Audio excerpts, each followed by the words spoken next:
গোটা দেশ যখন আনন্দে উৎসবে মশগুল, ঠিক তখন সেভেন সিস্টার্সে মায়ানমার বর্ডার অঞ্চলে ভয়ঙ্কর সার্জিক্যাল স্ট্রাইক চালালো ভারতের সেনাবাহিনী।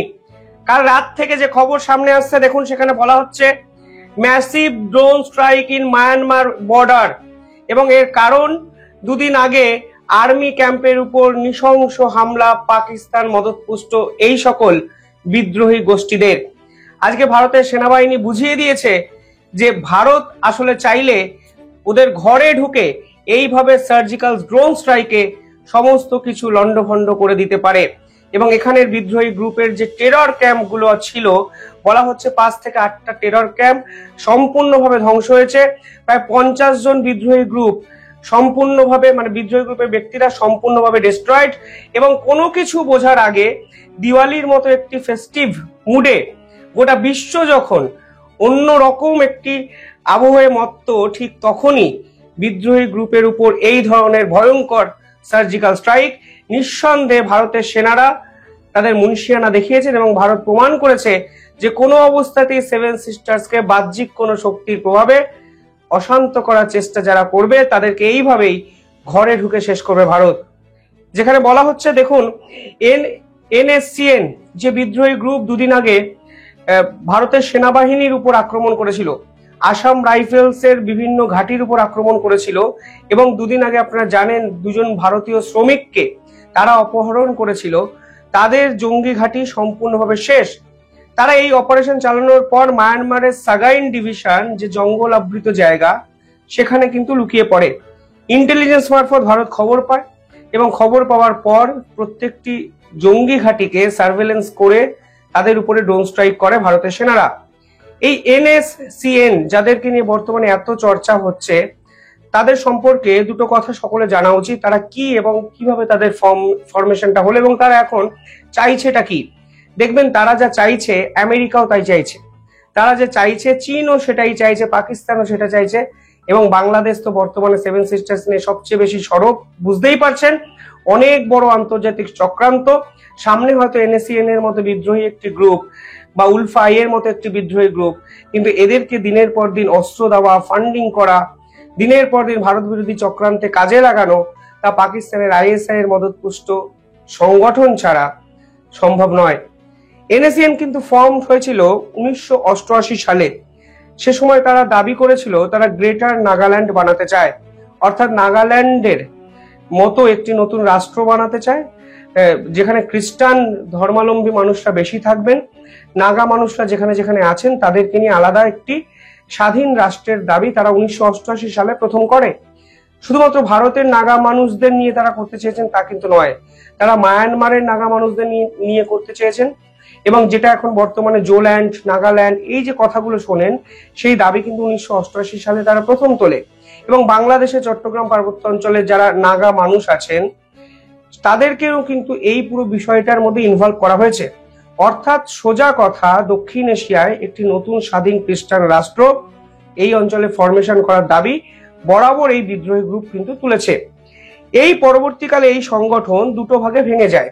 একটির নাম হয় এনএসসিএন আইএম, একটির নাম হয় এনএসসিএন কে।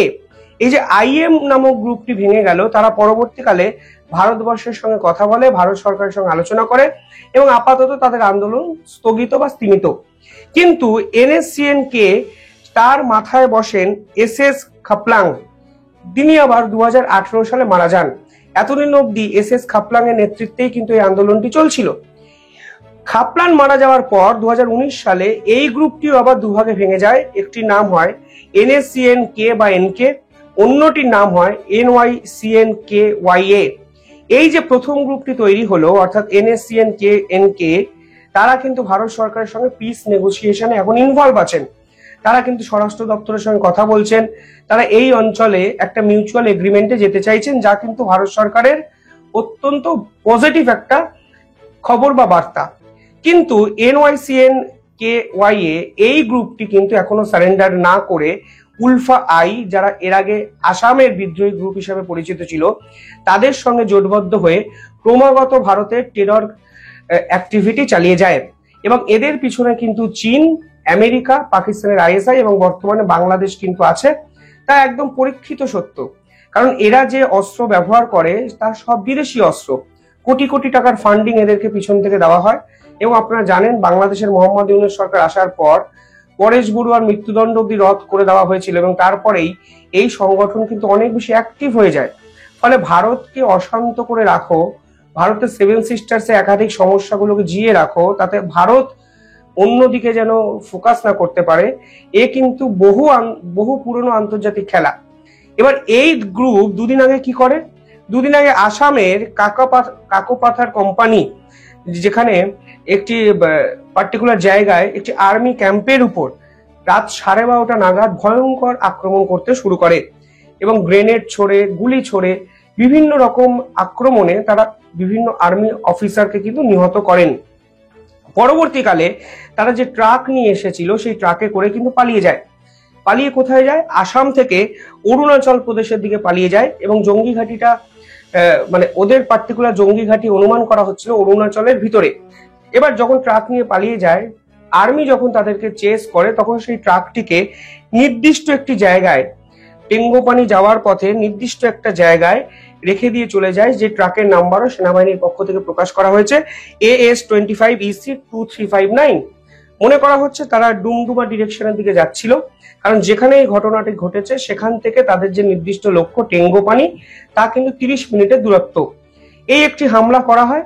পরবর্তীকালে ঠিক সেদিনই আরো একটি হামলা করা হয়, তাও কিন্তু এই পার্টিকুলার গোষ্ঠীর পক্ষ থেকে উলফায়ের সঙ্গে সমবেত হয়ে আর্মি ক্যাম্পের উপর। সেখানেও কিন্তু NSCN মানে এই গোষ্ঠীর নাম জড়িয়ে যায়, যেখানেও কিন্তু অরুণাচল প্রদেশের আসাম রাইফেলস যে ক্যাম্প ছিল সেই ক্যাম্পও লন্ডভন্ড করে দেয় জঙ্গিরা। অর্থাৎ ভারতের সেনার উপর বারবার আক্রমণ এবং ভারতের সেনাকে সরাসরি চ্যালেঞ্জ করা, তা যে কত বড় অপরাধ এবং ভুল এবং পাঙ্গা নিলে যে কি হতে পারে তা ভারতের সেনারা দেখিয়ে দেওয়ার একটা প্রবণতা এর আগেও ছিল।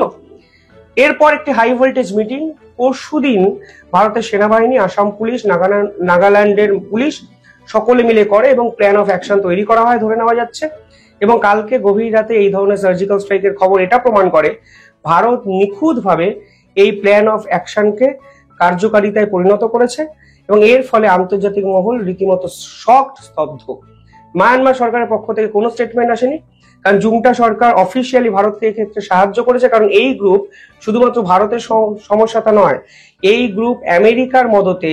আপনারা জানেন আমেরিকার সাথে মায়ানমারের সম্পর্ক অত্যন্ত বর্তমানে খারাপ, কারণ আমেরিকা মায়ানমারের জুমটা সরকারের বিপক্ষে আরাকান আর্মিকে কাজে লাগাচ্ছে। ফলে ভারতের এই পদক্ষেপে মায়ানমার সরকার খুশি এজন্যই, কারণ এই গ্রুপ শুধুমাত্র ভারতের সমস্যা নয়, মায়ানমারের বিচ্ছিন্নতাবাদী এবং বিদ্রোহী গ্রুপ হিসাবে পরিচিত এবং তারা জুমটা সরকারের বিপক্ষেও একাধিক এই ধরনের অপারেশন কিন্তু চালিয়েছে। কষ্ট পাবে পাকিস্তান, বাংলাদেশ এবং নিঃসন্দেহে ডোনাল্ড ট্রাম্পের আমেরিকা। পাকিস্তান বাংলাদেশ চাইছিল সেভেন সিস্টার্সটাকে অশান্ত করে রাখতে। পাকিস্তান সেনাপ্রধানের যে মুখপাত্র তিনি পরিষ্কার বলেছেন ভারতের উত্তর পূর্ব দিয়ে আমরা এবার আক্রমণ করব, কিন্তু আক্রমণ করার আগেই একটা চিমটি কাটলে, ভারতের সেনাকে যদি একটা চিমটি কাটেন কি হতে পারে তার এফেক্টটা আজকে ভারতের সেনাবাহিনী যেভাবে আন্তর্জাতিক স্তরকে বোঝালো, এরপরে আমার মনে হয় না চিমটি কাটার জন্য আর কোনো লোক তারা খুঁজে পাবেন। যাই হোক, নিঃসন্দেহে বড় সাফল্য। Salute to our Indian army, যে তারা আনন্দ উৎসবের মধ্যেও আমাদের এমন একটা বিষয় উপহার দিলেন যে আমাদের আনন্দ উৎসবের এই যে পরিমাণ তা কিন্তু কয়েক গুণ বেড়ে গেল। ভালো থাকবেন, দেখতে থাকুন দ্য ইন্ডিপেন্ডেন্ট বেঙ্গল চ্যানেলটিকে। ভালো লাগলে সাবস্ক্রাইব করে দেবেন, বেল আইকনটি পাশে টিপে রাখবেন। ধন্যবাদ।